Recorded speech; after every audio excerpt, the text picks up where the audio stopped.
सभी लोग के राधे राधे। एक बेटी कन्यादान गीत गावत नहीं, आप लोग सुनी जा, अच्छा लगे तो कमेंट में बताइए। कार्तिक के चटैया पापा हो बैठल बानी के का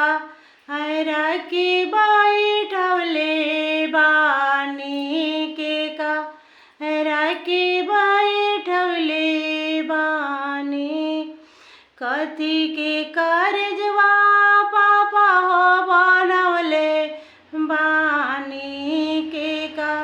हरा की बिसारो तानी के का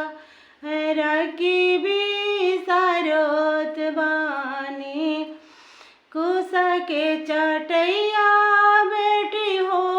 बैठल बानी तोहा रोकी बैठवले बानी तोहा रोकी बैठवले बानी काठ की करजवा बेटी हो बनवले बानी तोहा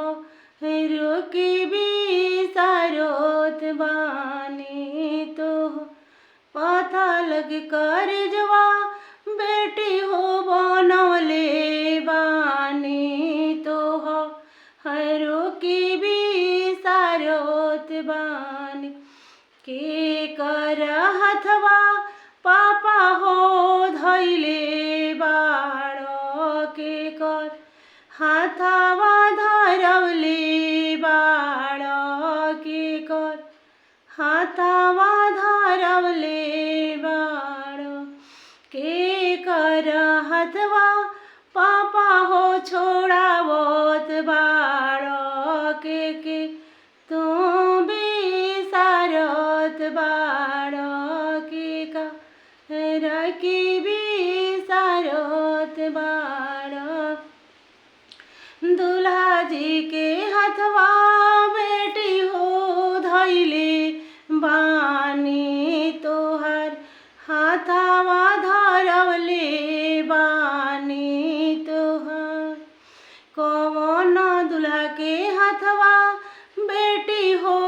धैले बानी तोहर हाथवा धरवले बानी तोहर आपन हथवा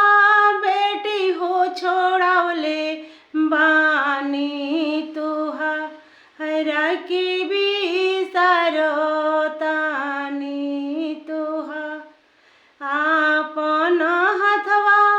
बेटी हो छोड़ावत बानी तोहा हरा की बिसारोत बानी तोहा हरा की